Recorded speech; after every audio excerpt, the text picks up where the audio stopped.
Alors, quand vous cliquez sur OK, ben voilà, les pixels sont modifiés. Mais ça n'est pas dynamique, ça veut dire que ce n'est pas modifiable. Et ça, c'est un problème. En infographie, on essaye toujours de faire des choses qu'on peut modifier. Donc, si vous allez voir dans la palette des calques, vous allez remarquer que oui, on a un calque et les pixels de ce calque viennent d'être modifiés. Mais voilà, c'est foutu. Si vous enregistrez l'image, que vous la fermez, puis vous la réouvrez, impossible de revenir à l'état original non traité. Donc, c'est pas bon. Prenez l'habitude d'utiliser les filtres dynamiques. Donc, vous annulez l'accentuation. Vous revenez donc avec votre... Ben voilà, avant d'appliquer le filtre accentuation, qu'est-ce qu'il faut faire pour qu'on puisse le modifier encore par la suite? Créer un calque.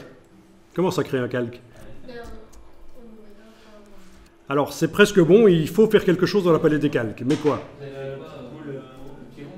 Le petit rond? Le petit rond, le calque de réglage? Non, non. Non. Ah. Il faut convertir ça en objet dynamique. Est-ce que ça vous dit quelque chose? On a vu ça?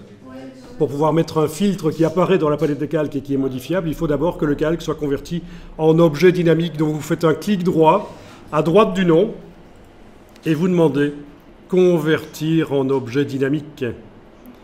Donc rien ne change, mais en fait, les pixels sont maintenant dans un calque conteneur, comme la petite icône ici nous l'indique. Et donc je vous rappelle que si vous essayez de faire des modifications de pixels sur cette image, Photoshop va vous mettre un message, je vous le montre ici. Si vous prenez le pinceau et que vous essayez de modifier, il vous dit « Vous devez pixeliser cet objet dynamique avant de continuer ». Surtout ne le faites pas, parce que vous allez perdre tout le bénéfice de l'objet dynamique.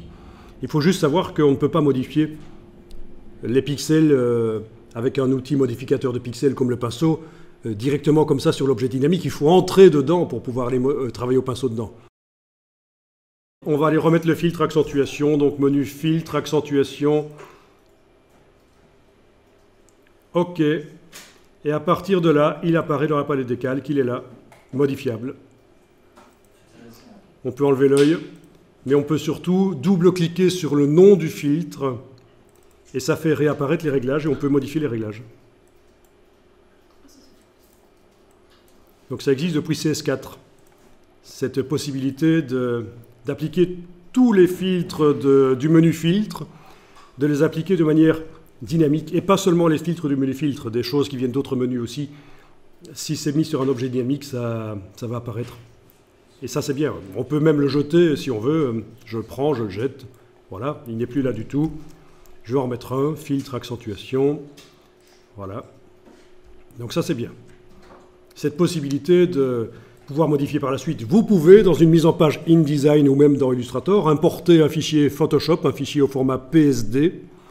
Et si dans InDesign, vous jugez que il a besoin d'une retouche, ben vous allez pouvoir le travailler dans Photoshop, travailler le filtre d'accentuation. Ça va se mettre à jour dans InDesign. Donc, une fois que les images sont dans InDesign, c'est pas fini, elles sont encore retouchables.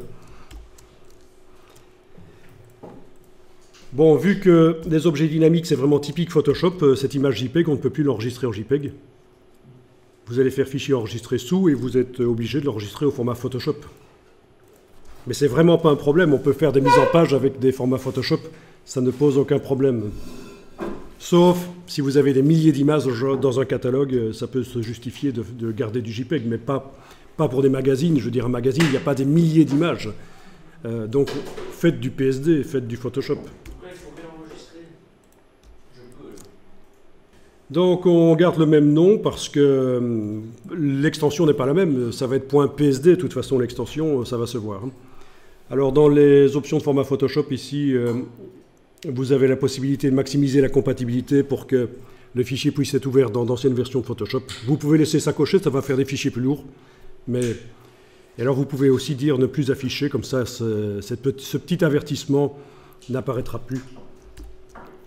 Donc c'est pas plus mal, voilà, on a des fichiers qui sont compatibles avec les anciennes versions de Photoshop.